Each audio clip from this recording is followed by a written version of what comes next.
ನಿಜವಾಗ್ಲೂ ಇವತ್ತು ಕನ್ನಡ ಸುಧಾರಕರು ಒಂದು ಅದ್ಭುತವಾದಂಥ ಕಾರ್ಯಕ್ರಮ.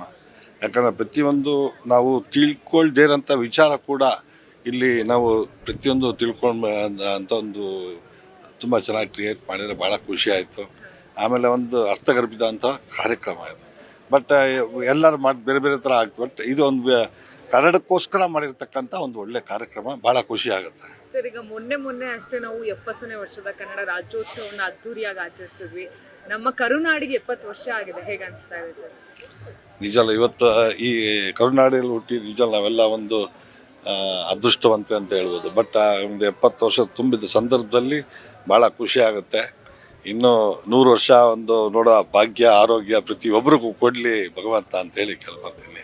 ಯಾರಾಗ್ತಾರೆ MLA ಅಭ್ಯರ್ಥಿ 2028? ಶೀಘ್ರದಲ್ಲೇ ಪ್ರತಿದಿನ ಒಂದೊಂದು ಕ್ಷೇತ್ರದ ಟಿಕೆಟ್ ಆಕಾಂಕ್ಷಿಗಳ ಸಂಪೂರ್ಣ ಮಾಹಿತಿ ಪೊಲಿಟಿಕಲ್ ಜರ್ನಲಿಸ್ಟ್ KM ಶಿವಕುಮಾರ್ ಅವರಿಂದ. ಕರ್ನಾಟಕದ ನಂಬರ್ 1 ಡಿಜಿಟಲ್ ಮೀಡಿಯಾ ನಿಮ್ಮ ನೆಚ್ಚಿನ ಕರ್ನಾಟಕ ಟಿವಿಯಲ್ಲಿ ಮಾತ್ರ.